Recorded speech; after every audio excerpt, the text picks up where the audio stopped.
that just gives you a glimpse of just a peek at kind of the excitement and what's happening here in this field. Most of our panelists work in the advertising field. I'm going to go through real quick and just give you a frame of reference so you know who's here. We're starting with Alistair Green, who's the Executive Creative Director of Team One and helped put that wonderful reel together. No, we didn't. He works for Team One, which is the luxury, premium, and aspirational division of Saatchi & Saatchi, and he serves clients such as Lexus, EA, the Ritz-Carlton, Indian Motorcycle, and Alistair is a highly regarded creative executive with numerous Clio's, awards, and high-profile clients under his belt. And with over 15 years of digital advertising experience, working for top agencies in San Francisco, New York, and London, he served as lead creative on large websites and advertising campaigns for companies that I just mentioned above, as well as Marriott, Lexus, Microsoft, Cisco, American Express, Kodak, and Nestle. Thank you. Thank you. His work also includes pioneering efforts in social media, digital outdoor, and digital video. And there's more. There's more. There's actually another couple of paragraphs. And then we have Mike Nichols, who is the VP of Creative Technology at Fuel. It's a digital agency and entertainment studio bringing interactivity and play to some of the world's biggest brands.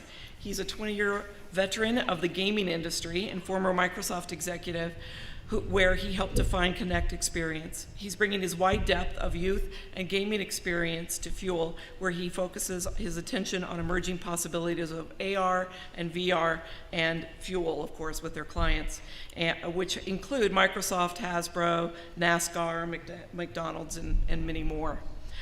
Steve Nix, next to Mr. Nichols, is from RealFX, and it's a successful VR-AR production company that develops and produces award-winning animated films, virtual reality experiences, mobile interactive content, live venue projects, and commercials.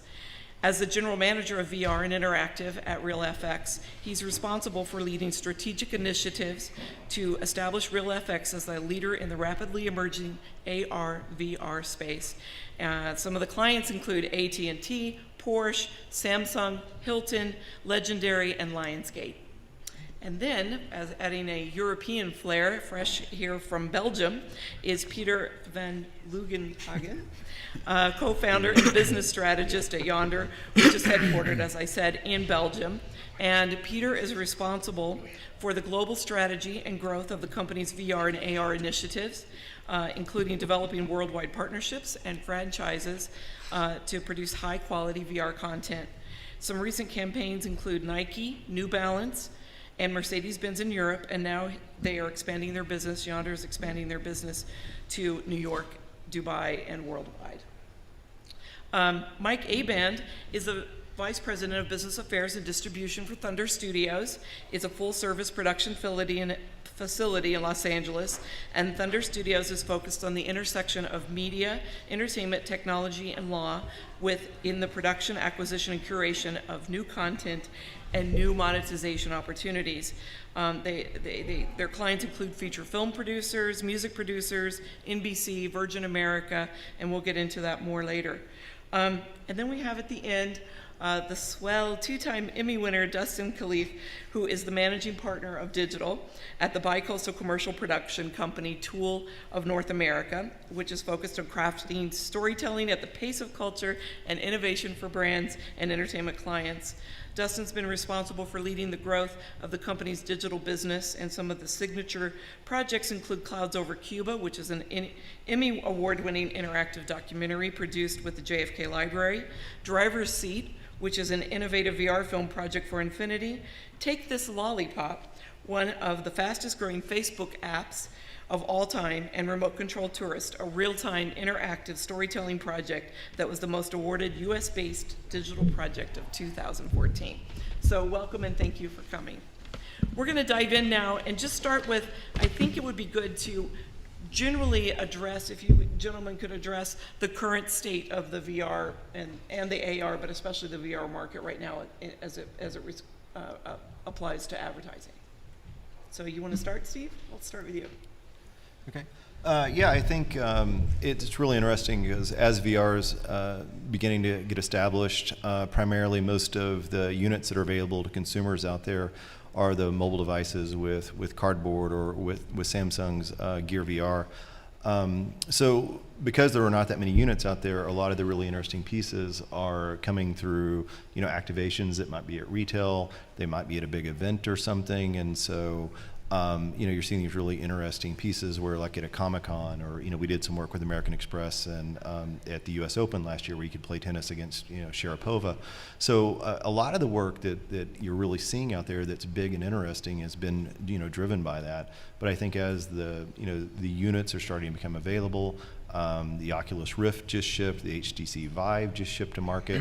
You're going to start seeing advertisers really getting more interested in these bigger experiences that people will consume in their homes on these headsets. You've got PlayStation VR coming out this holiday, 40 million units of PlayStations in the market at that point projected.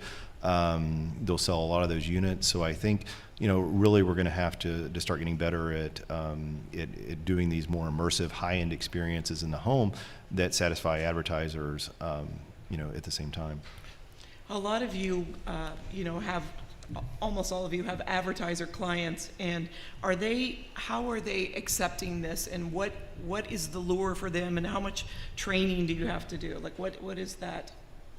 I'll say Alistair, how about you? So we're very lucky to have a very progressive client in the shape of Lexus, who've actually been involved in VR for the last probably 2 years. We've been experimenting at the agency for 3 years. We know that the affluent consumer, which is what our agency specializes in, is one of the first early adopters, so it kind of makes sense that we've been in the space for a while. Obviously, these pieces of hardware have a cost, and it makes total sense that the more well-to-do customers are going to buy them first. But our client, we have basically we have a VR lab at the agency, and we expose our clients and the people who are actually working in the space to as much technology and as much kind of experimentation as possible, because if you don't know what it can do, you can't concept it, and you can't also sell it.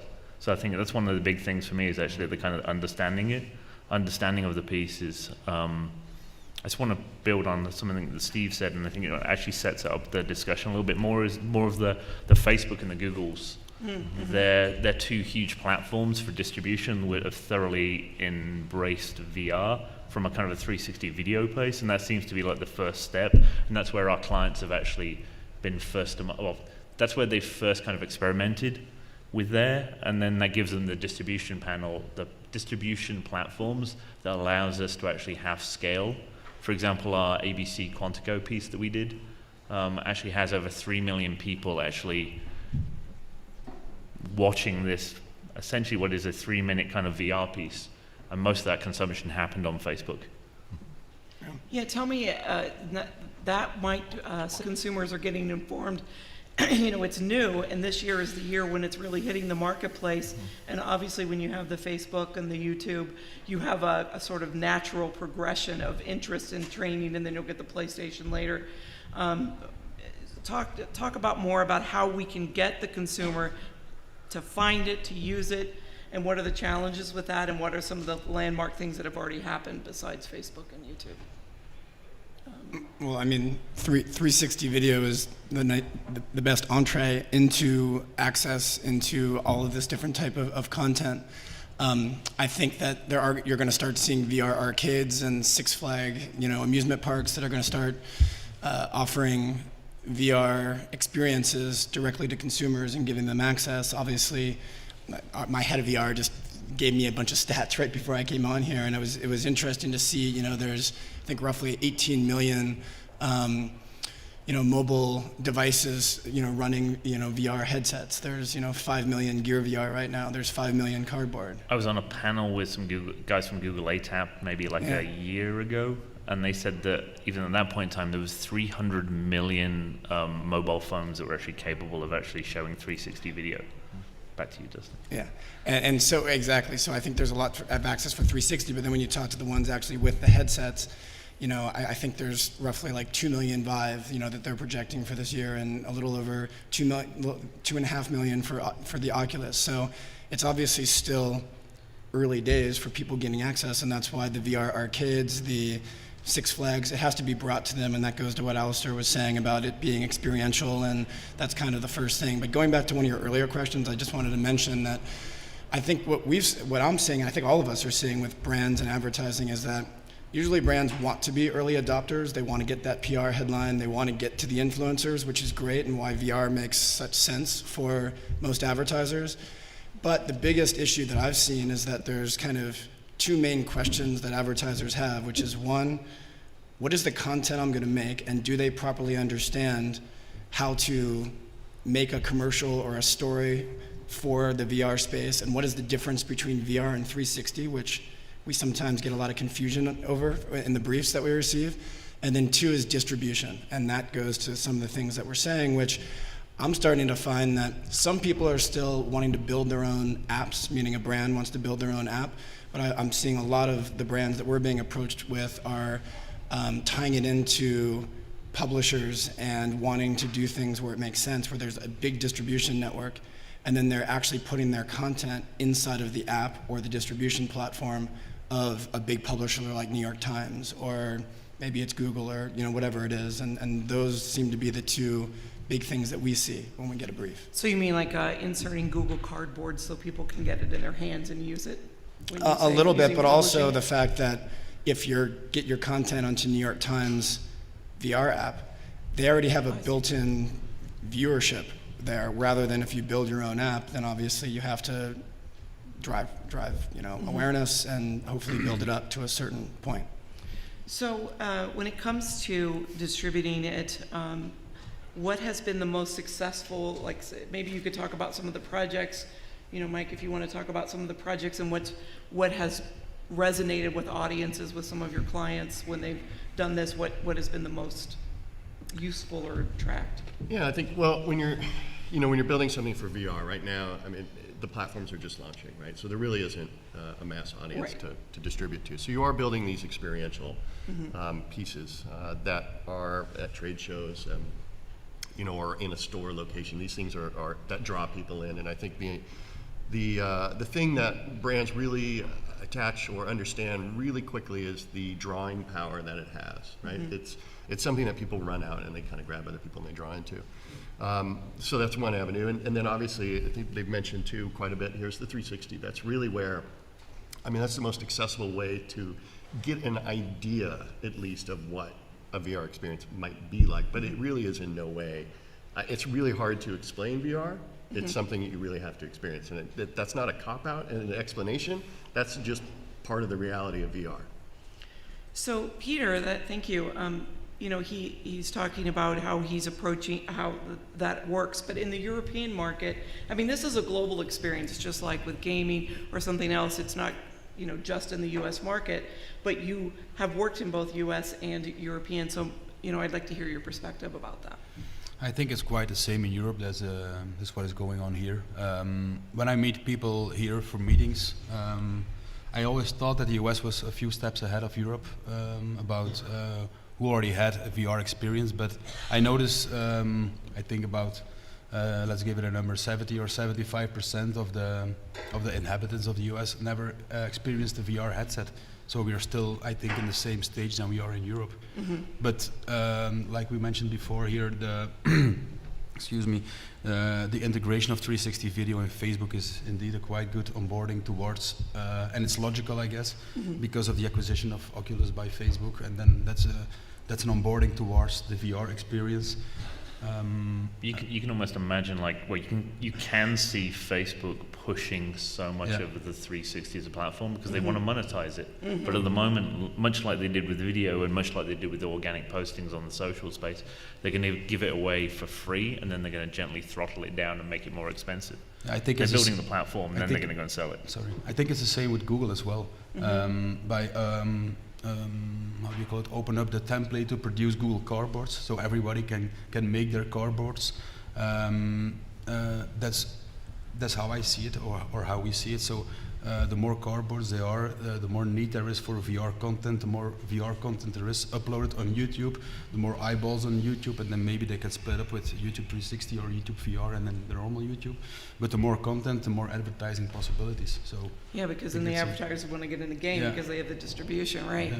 So, Thunder Studios is Michael Abend does a lot of different things, but they are actually. I'll let you actually explain the Thunder Studios and what your role, what that does to this marketplace, because it's an important piece of what content producers and all of us use.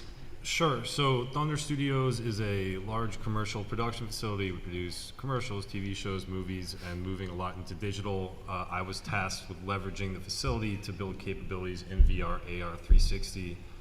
And we've seen a variety of ways to do that for this specific type of experience, which is controlled environment VR capture. So, for example, we had one client, it was a documentary about orange sunshine strain of LSD, which obviously lends itself well to an LSD VR experience, which they shot on our green screen stage, and we produced it with them and a company called Master of Shapes.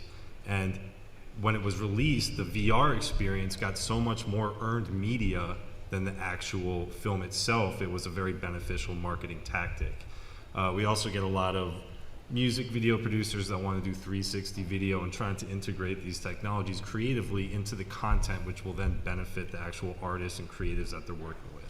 So there's a variety of ways to leverage the production facilities and the high quality that we can attain. We also work a lot with digital sets so that you can film in a green screen environment and be rendered immediately into, say, a T-Mobile store. And if you want to press a button and change it to a Verizon store, that's also a very easy possibility, which then lends itself to how do you insert advertising into a pre-rendered environment, and sort of what is the banner ad of VR that advertisers can scale across multiple experiences. Which kind of brings a question to the whole panel of when you're producing right now and you're trying to get the word out and you've got this limited distribution that's growing, where are you seeing the placement? Do you put it just on a website? Do they use it in their website? Are they advertising it in their other platforms? Like, how are they exposing this content? So the thing about YouTube and Facebook is that a lot of these people already have scaled audiences. So if you put a YouTube 360 video up on a channel that has 2.5 million subscribers, those subscribers are going to be able to see it immediately in the same way they would have come to watch a video. But you're preaching to the converted, and there are other brands that may not have that advantage of a following. Maybe they're not as big. So how do you get the word out? And you've got something out there, and it's very cool. Even, I don't know, maybe this LSD documentary or whatever that's not really familiar. It doesn't have Lexus driving it or something like that. What are the things that you can do? Where do you place it? What do you do do they do it in ads and papers, or do they use traditional, or? I mean, in some ways, you still look at things as you always do with any kind of advertisement, in the sense, do PR, and get people to talk about it. Or and spend media. Spend media money. I'm actually sponsored and by when we Facebook did it, right we now. did an Infinity VR project, and one of the big pieces was pre-roll 360 videos.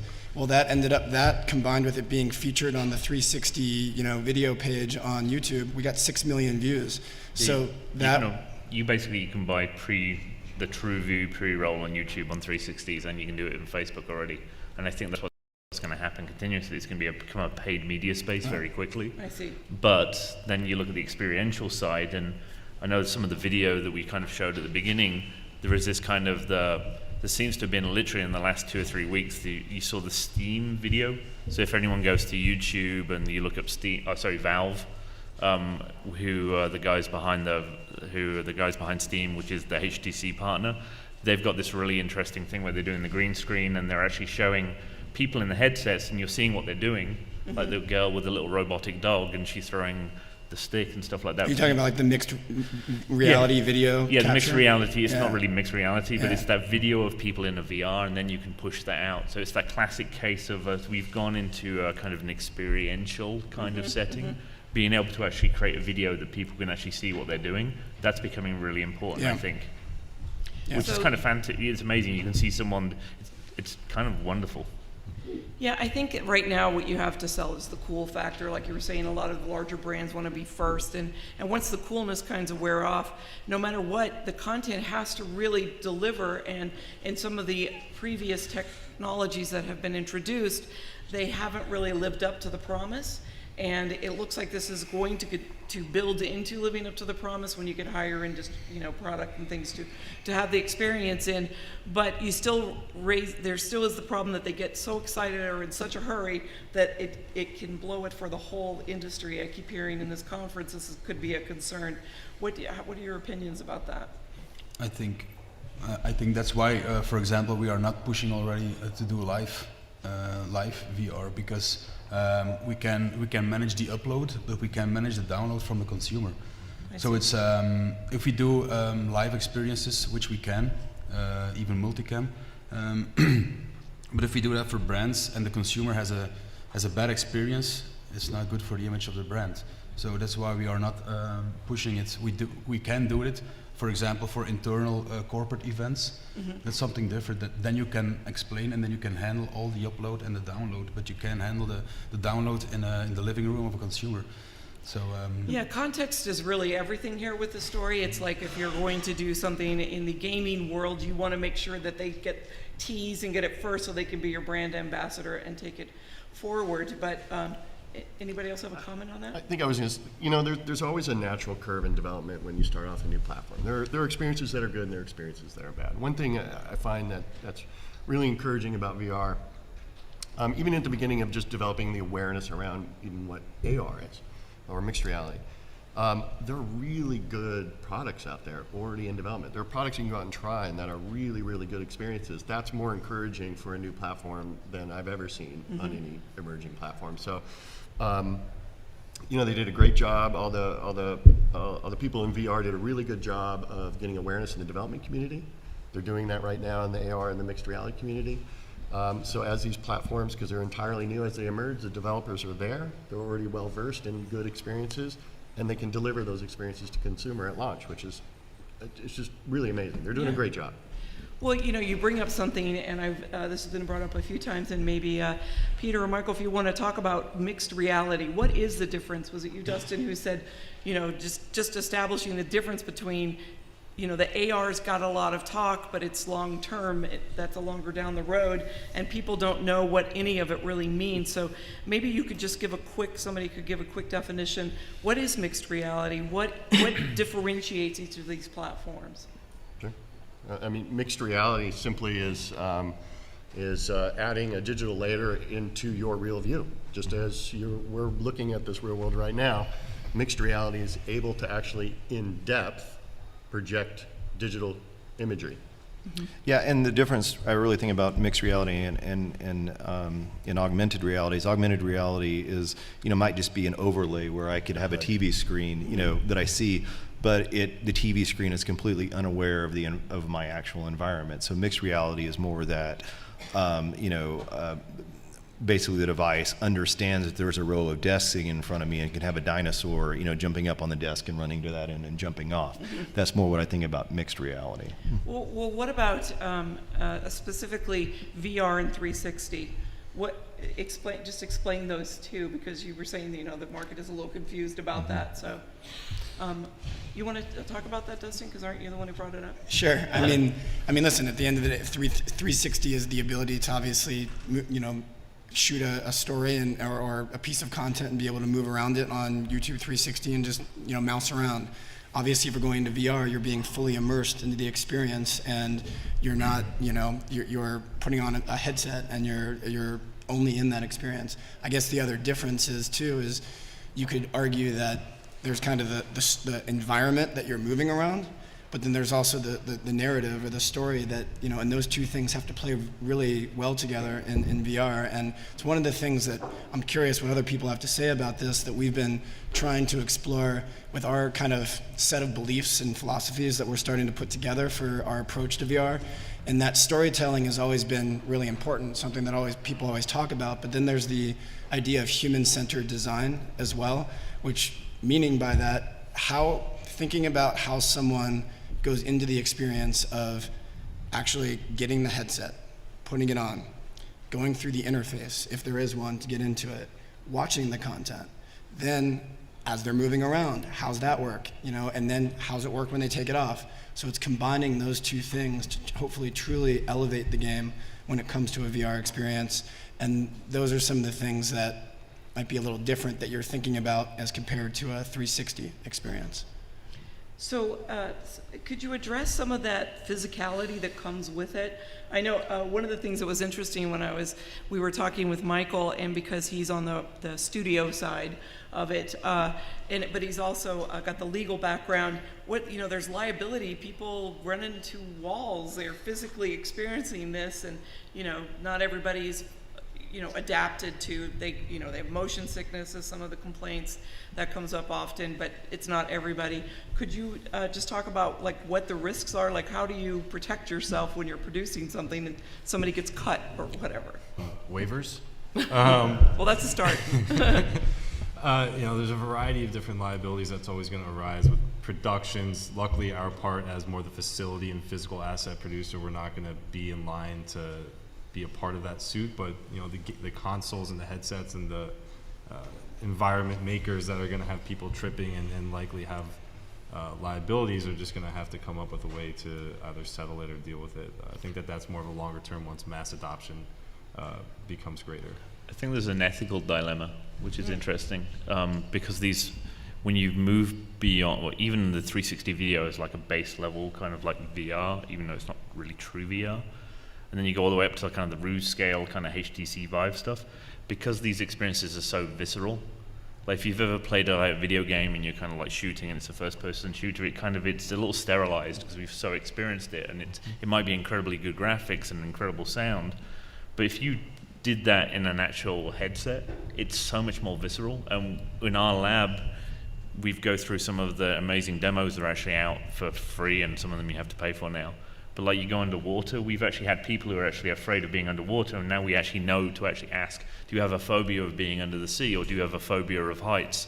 Because we've actually had people lock up on arms with some of our VR designers and stuff like that. Yeah. So there's an ethical dilemma, and I've actually been run over by a forklift truck in one of the Valve experiences, and it is one of the most visceral, horrible experiences I've ever had in any kind of media. It's terrifying. Every time you have a large leap in technology, you realize that many of the legal components are very outdated. So in some states, the definition of assault is that you feel as if you're going to get physically harmed. Even if you're not, then the person that provided that experience can be liable.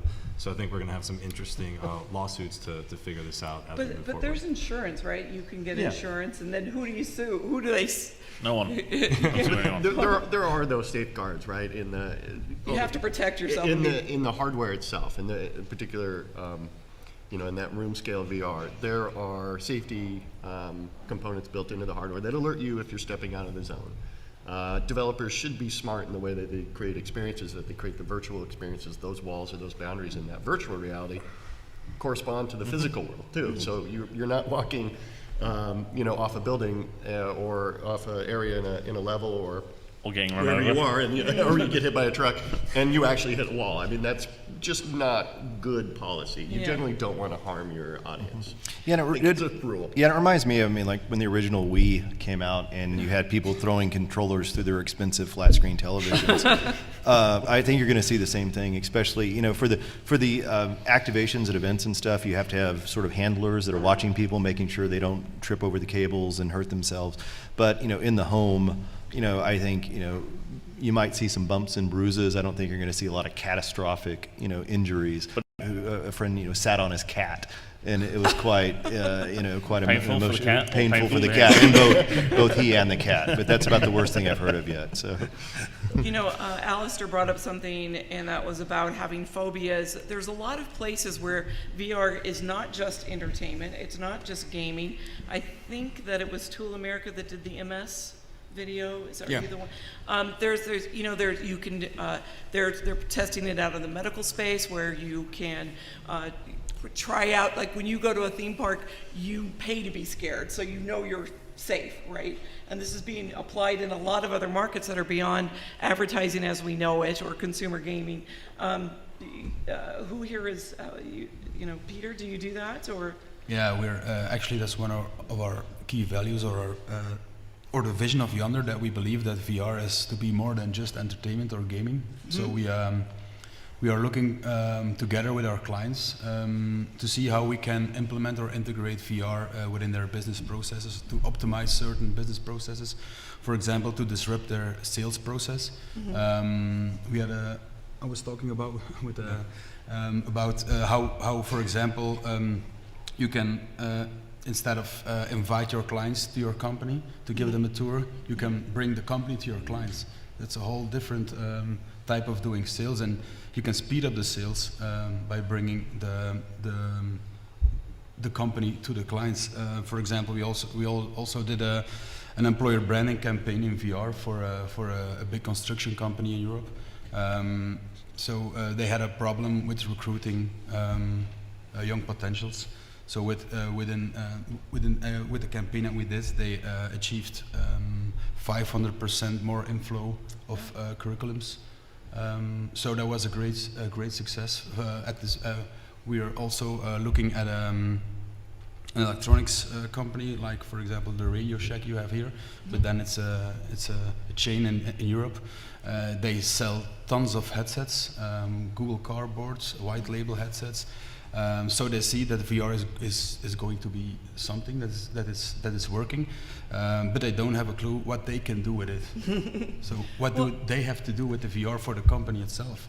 So now we have a product called an innovation journey, in which we What is it called? an innovation journey. So we do intake talks with the stakeholders, internal and external as well, of the company, do a surround scan of what is going on in the sector of the company, and then organize a one-day workshop to co-create with our clients certain business models about how we can implement or integrate VR into their business model. So we believe that it has to be more, or it can be more than just entertainment or gaming. What about corporate social responsibility? I would think you could get, one of your bigger brands, to say, okay, well, I want to do global warming or something medical. Do you see that as a revenue stream that could be potential in the future with this? Has anyone done that yet? I think therapeutics is something that's already happening. I don't know if David Traub is still here. I saw him earlier, but helping people get through certain conditions by having these experiences are really in sort of a Descartes brain in a vat type experience that you can manipulate and create situations that you wouldn't otherwise be able to do in the real world and help people with these new therapies. So, moving then from that to the actual content creation itself, how do you plan? It's a very different storytelling when it's not linear in the traditional sense of 2D. So, how do you plan for it? What are the things that you've learned from the experiences that you've had so far that you could share with this audience on the ways you can do it efficiently and productively and not just throw a bunch of stuff up and see if it sticks? Anybody? There's a lot of things I'm sure all of us have learned along the way. Again, there's for us and probably for all of us, there's two primary types of VR content that's being produced. There's cinematic live action VR content and there's CGI driven content. So there's two very different production processes for each. From a live action standpoint, one of the things that I've started two interesting things that I've learned is one, the ability for a director and a client, in this case a brand, to be able to see what is being shot in real time is a very difficult, it's gotten a lot better with live dirty stitching and being able to see it, but it's one of the biggest things in traditional commercial filmmaking or entertainment filmmaking. You're used to being able to see everything right in Video Village, whereas in this case, you're looking at it across, could be 16 cameras or however many cameras you're shooting with, and that can be very difficult from a real-time stitching standpoint. So that's one thing. Our first production we ever did, we were kind of shooting blindly, just shooting at one screen, whereas we've learned through production processes how to do that. Then the other thing, which is I'm starting to find, at least on the fictional, more narrative-driven VR, is the role of the set designer and how important they are. Meaning thinking about the space and the environment that you're moving in, which is just as important and maybe even more important sometimes than actually what the director is getting from some of the performances and other things. So I found that there's some different different weighting and there's some skill sets that are becoming much more important when it comes to this kind of, at least from a filmmaking side. That's all. I'll let everybody else talk about maybe some of the other types of production. Yeah, and I would add, it's really interesting because, VR, we're in the Wild West, it's early stages. You can pretty much put just about anything out there that's halfway compelling and people will consume it on the current, VR devices. But we're getting into an area where with these new platforms coming out like Vive and Oculus and PlayStation VR, where interactive VR is a lot more interesting. And a lot of what's been done in VR so far is from the film world, and then you have all the game developers who are going off and they're making VR games. I think what we're most interested in is how do you create really compelling interactive VR experiences that aren't static linear video and they're not Twitch games.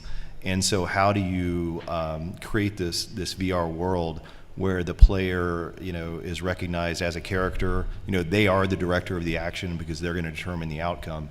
So how do you do that efficiently with VR mechanics, which these are like gaze mechanics and lean mechanics and all these new things that are really in the high-end VR platforms? How do we use those efficiently?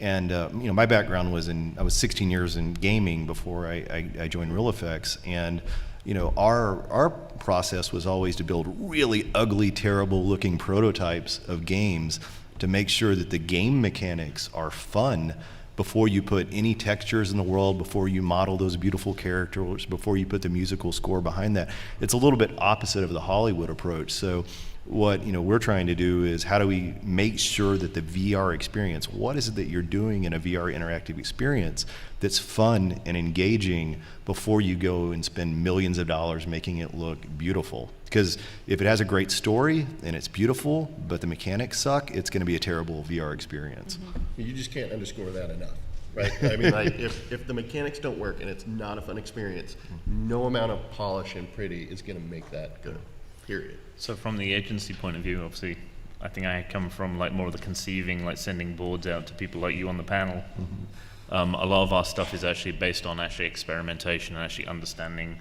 what the technology can do. So it's more like playing, and we build fast, ugly prototypes. In actual fact, we're almost impossible for us to build beautiful prototypes, but we do kind of create these things so we can actually do exactly what you're saying. So hopefully, as an agency before, if we were working with any of you gentlemen, you would actually know that we've done half of our homework. And I think that's what you're looking, if you're looking for an agency or something like that, you're looking for a partner, or you're looking for anyone who's actually supposed to be concepting this space. You need some people who actually understand what's going on so they can actually create something. And when we come to sell to clients as well, or trying to find the actual funding for this stuff, we have to actually visualize it. So we've been using things like the Theta, which is the very cheap thing, and just doing examples on that, and that's helped us really quite a lot. And instead of actually coming down with a couple of flat presentations, we come down with 2 or 3 kind of rough prototypes, and that's just on the video stuff. On the game engine kind of stuff, it's more of having the ability to be able to kind of make these rough prototypes with Unity or Unreal, those kind of things, to actually bring them to life, and then say, does this make? Now we'll go and find an expert who can really polish this idea and start again. So recruiting, that's a lot of. I wouldn't even know where to find a set designer who could address the uniqueness, or somebody who knows how to run 16 cameras and do the switching. In Europe, maybe, I don't know if it's more sophisticated than it is here, but how do you recruit the talent? How do you find the people you want to make something? How do you find them to actually deliver it? I mean, is there a large talent pool out there? If you're doing real-time stuff, yeah, I mean, game development really is. Just game development is really getting a really recruiting. natural, yeah. Mm-hmm. But Yeah, we're hiring game developers right Yeah, now, that makes sense. but combining it with the the film studio side of our business. All right. Well, physical, social, speaking of spaces and such, physical, social cues. So, you know, obviously it's experiential and it's a visual medium, but the first thing when you're addressing a 360 environment is that you have the visual, and then you have the sound cues. You need sound cues to tell them where to look. What are some of the things, the tricks that you do, and the way that you address that when you're scripting the product and you're putting it together? You want to make sure that when you want them to look at the car, they look at the car, not the model or whatever, whether it's the game or whatever the content is. Who wants to address that? Well, funny enough, I just sat through a Qual and Quant research download from the ABC folks after our Quantico thing yesterday, and one of the big things that actually came through was actually how much the actual audience really appreciated being able to actually look at anything, and they actually trusted the brand more, and they were like, oh my god, this car is amazing, I really got to spend time in it. And it was actually almost the opposite. It was actually the freedom they actually really enjoyed, because they actually trusted the brand and more because they weren't actually framing up certain things. So it's almost using the language of film against it and actually saying, you can't control where people are looking. Yes, there's certain things that gaming has been done, and I know the two mics here can actually talk about that, to actually kind of get people to look at things. And yes, there's certain things, and if you're doing like 360 stuff where you enter the frame, where you leave the frame, you've got to kind of experiment, and you've got to kind of get dirty, like prototypes really help for that. But I'll put it back to the panel. I think over years, you know, the game community has really developed a pretty rich set of mechanics that they use in design tools. And, you know, there's pacing, there's obviously audio cues, like you said, and visual cues that you put in there.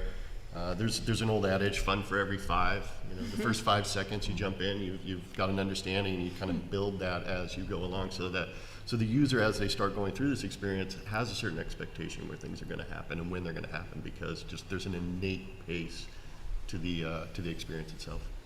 Yeah, and I also think the brand trust is a very important thing, and you really have to, if you make something and it makes people sick, that is a bad PR move, and it really, they want to blame the tech, which doesn't help the VR user, or the business as a whole, but it also really hurts the brand. And so you have to, how do you test it to make sure that you're not going to end up with that PR disaster because it looks cool to you and everybody's having fun, woohoo, and then you go, oh my God, I had no idea. Yeah, well, it's kind of related almost to your last question. And the thing is, you know, build your early prototypes, you know, figure out what the mechanics are, if the user is moving, you know, how quickly are they moving, you know, is it making people sick, and really try and get that established as soon as possible.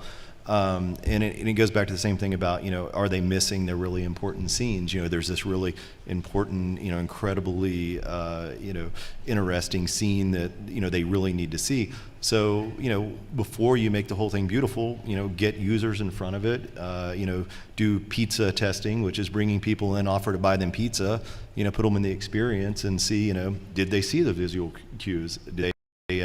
Were they getting sick? You know, were there things they were confused? You know, determine those things as early as possible in your production process before you move on and spend all the money making it pretty. And developers are the worst testers, by the way. Yes. Yeah. Never test your own things, because you know exactly what not to do. So always test outside. We have someone we call the Chunder Monkey, who is very, very sensitive to any kind of stuff. And unfortunately, he happens to be in the creative technology department, so he's the #1 guinea pig. So we put him in it, and if he starts to get sick or reaches for the bucket, then we stop development. Or go further, depending on how evil we're feeling and how much pizza he's eating. Well, you know, the planning obviously is very important, so you can't rush. You know, you get a client, they get excited, they want to be out there, they want to be first, they want to be whatever, but you have to do your homework. And Peter, if I understood you properly, you said you, like in the case of, I think it was Radio Shack, you go and interview the whole company to find out what are the assets, in this case, to sell their brand. But how long does this take? What is the process? You know, do you say the average for a decent, we'll pick Infinity or something, you know, a decent product, how long do you really think to do it right? It's not, I know it's not a hard and fast rule, but is it 6 months? Is it 3 weeks? Is it, we wish, Depends on the right? length. Yeah. I mean, for us, it's been a wide variety. I mean, we did have to do one that was about a 3.5 to 4 week Unity, you know, driven VR production. That was for one event. I think the most time we've had is probably about 4.5 months for one of these. And again, this is not building a huge game world. Building a huge game world is going to take much longer than that. These are mostly for live action or very small Unity 3D driven, projects. That's just the range that I've seen, and I'm sure everybody else has seen all sorts of different ranges. But again, if you're talking about a game that's coming out on PlayStation for VR, I mean, that's years. Right. Yeah. So when it comes to production, Michael, what are some of the things that you see that clients are just not really thinking about when they come in? They don't understand the process, or they do, but what are some of the mistakes or some of the things if they went to use your studio space that the value that they get and then what they don't always get? Well, for 360, I think the biggest issues they always have is in lighting it in the proper way where they can make it not apparent that it's in a stage environment. So we have to help them a lot of the times with how to properly set it up and how to use the resources we have available to make an environment that's going to represent well. A lot of times budgets are too small. They are very ambitious, and then what the reality sets in of what they can do. But it varies every time. I feel like we're very much in a guess and check type mode for developing VR content because we're trying to figure out what works, what's cheap, what's cool, and what's good. No fee too large, right? Can I press on that thing? I think also sometimes, like for it to sell to clients, it's new technology. You can't have it too expensive. So it's almost like you actually have to find a way that's actually a little bit cheaper, a little bit rougher. So we talk to our clients and say like, hey, the stitching might not be perfect, but are you okay with that? Like, we want you to know that we're not going to spend a third of our budget in making sure the stitching is amazing, because we show them examples of stuff. And I think part of for our industry is like, don't spend in making it being technically perfect, make the story compelling, and you'll almost miss the perfect stitching.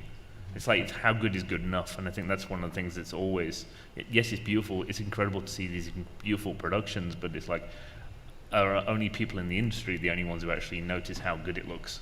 Yeah. And the story sucks. It might be a little bit more, depending on how complicated. Your creative directors cringe every time they can't get it perfect. For example, we just did the second case for a recurring client of us, travel agency.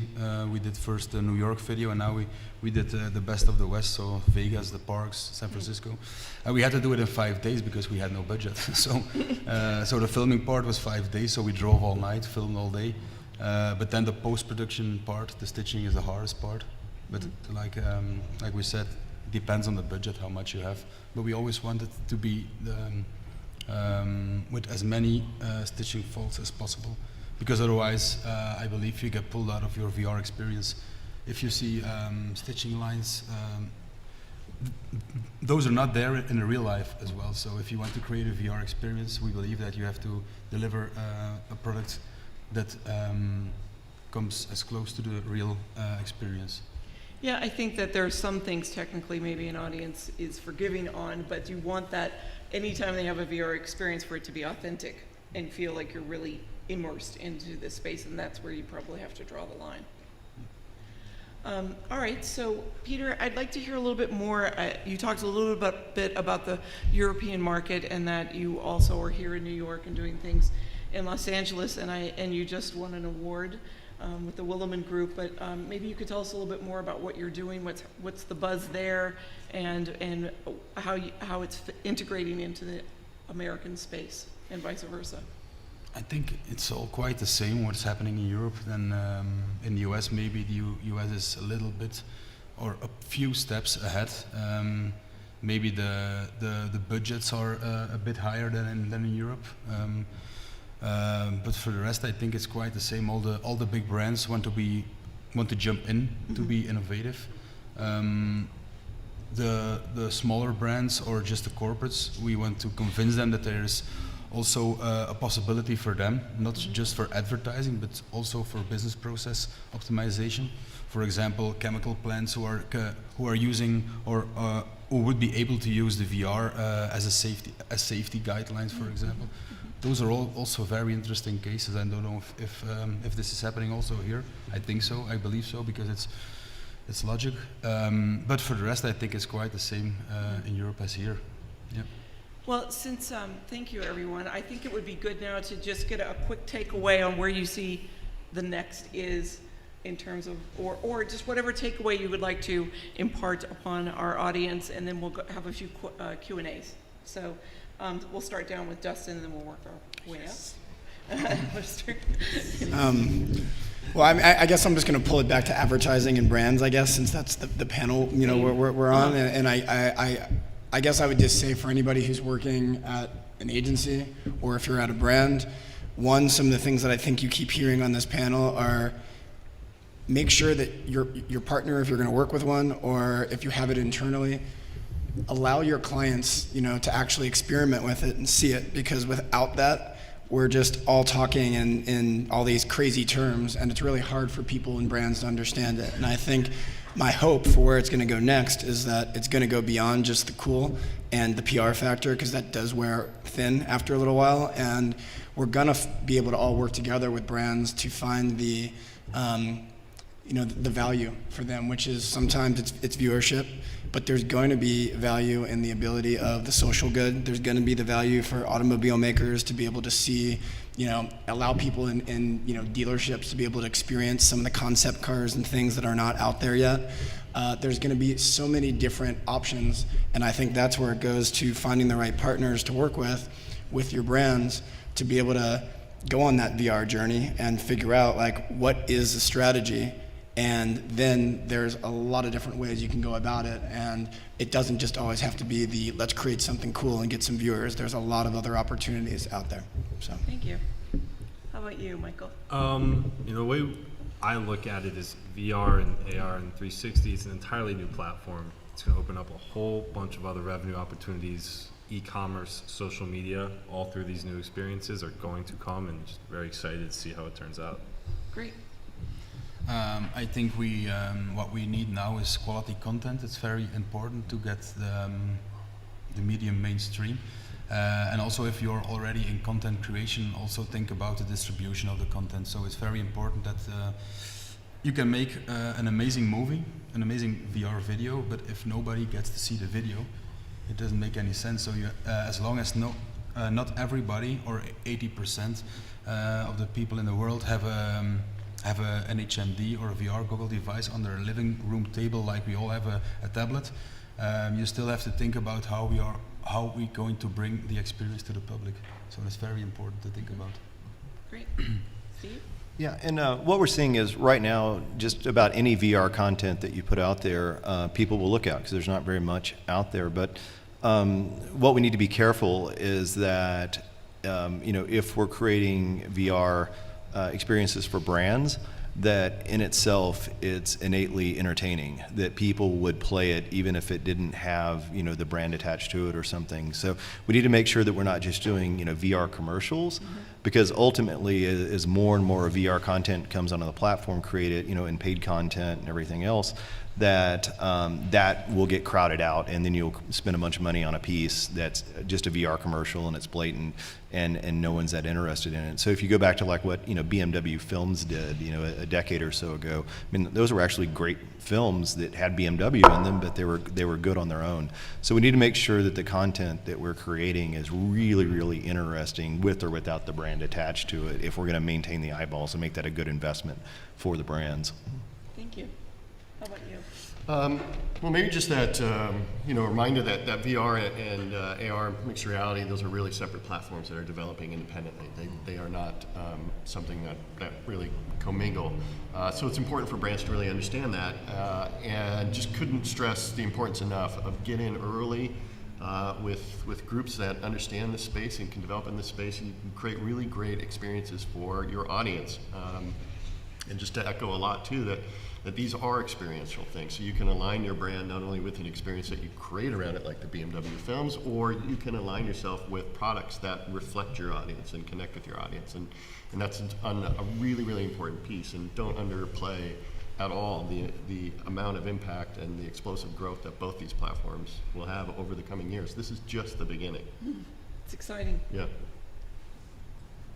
Just to build on that, I think it's the future of the media industry. I think that's what's really interesting. We're going to be buying maybe $1 or $10 100-foot TV screens that fit in our front room, because essentially they're going to all be digital. It's an incredible disruption coming in for our media industry. And just to echo what everyone said here, get in early, experiment, but find the right partner, because there's a lot of snake oil salesmen out there. Yeah, I mean, after all, this is a relationship business. We're in a participatory culture, and the audience has an expectation, and they want a relationship, and you have an opportunity to really extend your brand and have a relationship with your audience, and that's one of the real values of this experiential medium that is in the Wild West right now. So let's just take a moment and see if there's a few questions, and thank you guys, and I'll just start right there. Well, first of all, thanks for really engaging and informative.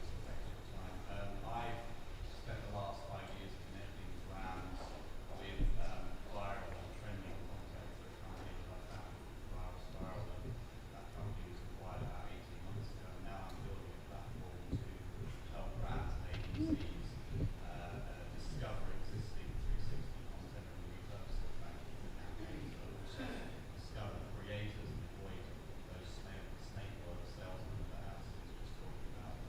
I guess I'm most curious, and probably directed at Alex particularly, how you are finding those creators and what these things are, finding good creators that are appropriate for the campaigns. So are you talking about how do you recruit valuable, experienced creators to create the content? Is that your? Well, I guess if you asked earlier on how you find the most appropriate set design, I'm talking about the most appropriate production company to produce, whether it's 360 video or the VR campaigns. So the question is, how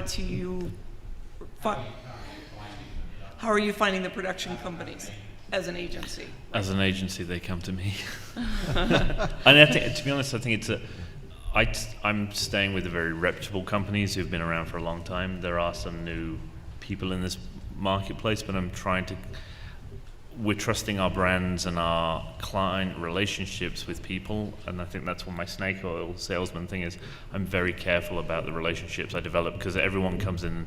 We've been pitched on 360 videos for the last year, and to be honest, we do better stuff internally than most people. So I know that Dustin and I you were showing me a lot of VR stuff almost like 2 years ago, and I was like, well, yeah, you should come and see some of our stuff. And it's kind of parallel, but it's nice to know that you have like partners and people and friends in the industry are actually already kind of pushing forward and doing exactly the same stuff. And I know that RealFX has been in a few times and we continue to chat to them because they're a valued partner, and you know that they have a very large existing business that's already compatible with VR and 360, so it makes sense to kind of find people like that. Probably not the right question. We also, it's like UGC, it becomes a legal nightmare for anyone we have to be so compliant with contracts for clients these days. The most boring answer ever, but the real one. Yes, ma'am. Hold on 1 second. Let the cards go by. Cue the noisy car. I'm sorry, go ahead. So the question is, how do you budget for the 360 VR? The question is, how do you budget? And materials, location, camera. So what is the budgeting process for a 360 video? I mean, again, it depends on the type of VR production, but if we're talking about live action, then just like you would on any kind of feature film or commercial, they're still putting together the budget for the director, the talent, the location, the stage, whatever it is that you need. There are slightly different things, where you might need to be thinking about the different in the camera operator who's operating, the VR camera rig, and potentially if you're doing, dirty real-time stitching right on set in Video Village. Outside of that, it's post-production, which there is a vast difference in that you are spending a lot of time in the stitch, and whether or not you're doing it programmatically or you're doing it manually is a big area that you have to think about and budget. Audio is also another big piece. I mean, audio is very important for any kind of production, but in this case, maybe you're dealing a little bit more with, a specific type of spatial audio, production. And then there's also the last part, which is, are you building it interactive or are you building a mobile app for it? Because if you're doing that, then you have to budget for that as well. If you're not, and you're just going into somebody else's app, then you might not have any interactive production as part of it. It depends on what type of VR content you're producing. Can you give some rough numbers? Because it's so hard to get quotes. Yeah. Well, know if any of you let me wanna let me share take this because Yeah. then no one will ever hold me to it because I'm not a production partner. So the quotes differ. Oh, there's Oh, yeah. well, Oh, because yeah. you're not Yeah. comparing apples to apples. Sometimes you're comparing apples to oranges. We've done like our Christmas card that we did internally, which probably had a soft cost of maybe like $5,000, which was rendered out in a kind of a skybox on After Effects, which was kind of interesting. But then it goes all the way up into the hundreds and almost $1 million kind of like shoots, and then when you get into the room scale stuff, you can get very, very expensive. So it's like any kind of production. It's almost like asking anyone on the stage is how much to do a video. The video depends what the video is, depends on how many things. I would say from your first question is like find a production partner early, and before you ever sold to a client or before you've sold to your board, find someone who actually knows what they're talking about early, and then before you commit to an idea, make sure it's within your budget range. Yeah, when we do virtual set building, for real-time rendering, virtual reality, and whatnot, I mean, we have experienced teams that know how to break down story into the components, into the amount of 3D sets and assets that they need to build, the animation, the interactivity, the sound. So these teams can come in with a very realistic, not only budget, but really scope out a timeline and really build out a project from the very beginning and have a good understanding of being on target. So it just takes experience. It's also dependent on what the client's willing to pay a lot of the times. Yeah. So this is a tough one. There's two people. We're running out of time. She had her hand up first, so he had his hand up first. Sorry, sir. How about just budget appetite by brands, generally speaking, and not quoting exact numbers, but are we into the millions, are we into the hundreds of thousands, tens of thousands for this sort of brand related marketing VR? Is there sort of a general, I don't think there's a general. It's all over the place. Is it It's the Wild West. is it a one-off or is it a continuing series? Yeah, I mean, it How really experienced are they? depends on Yeah. scope. I think scope a and context. client won't spend a lot of money if it's their first experiment, but if they've started to, some of our clients were like 5 or 6, 7 kind of executions in, they're willing to take bigger risks because they know it has incredible returns. And then you had your hand up. Last question. How much are you able to get demographic data on like who's watching these, how many eyeballs are on them, and also like more specifics about whether these people are purchasing for the brand? I mean, that may be other divisions, but is that the same way we have that information with television and commercials? Like, are we able to gather that at this point? Yeah, measurement of VR and the experience of return on investment is Can I take that always- one? Two Yeah. really awesome companies. One's called Facebook, the other one's called Google. They're really good at analytics. And I think that's where our clients see the benefit because they can see all of that exact data. These guys are incredible data companies. They have all that. It's amazing what you can do with once you actually have put something up and you see what it's done. Yeah. It depends on what kind of metrics you want to capture, right? I mean, if you want to go down to the level of understanding what they're actually interacting with in the experience, yeah, you can measure that. It's just it depends on what's important on the client side, what they want to measure, what they determine is their ROI. That's Yeah. a whole new business model, actually, Yeah. seeing what people look at. And on the online side, there's obviously great tools to sort of determine, the effects you're having on consumer awareness and interest. With the big activations, if you're doing something at Comic-Con, if you're doing something at the Super Bowl, you're going to be, relying on more old school traditional techniques and surveys, to find out whether or not people were more aware of the product, post activation or not. There's an interesting trend, though, I think that's starting to emerge where I think brands are starting to understand that they can create these great experiences, that they can get great PR out of them. The plus side is that there are platforms now where they can actually release these and sell them and actually get revenue out of them. So it's not just the model of trying to figure out watches and how many eyeballs they got and how to convert that. I don't think that model is going to exist for very much longer because it's too hard to measure. And it's just inaccurate and blah, blah, blah. So anyway, a really great thing that I think is emerging is the ability to actually sell that experience. And great, if brands can sponsor and get on board with content creators and make really good stuff and start actually making a return on it, or at least making their money back, that's a win for everybody. I think that's where we go back to, is this what media, media business in 10 years, is that what it's going to be? That's changing it's disrupting the way we do things and shaping a whole new world of advertising. So thank you very much for all of your wisdom and expertise, and thank you all for coming and participating, and hope to see you in my VR gear next week. No. Thank you very That'd much be for weird. coming. Thanks. Thank you. Thank you.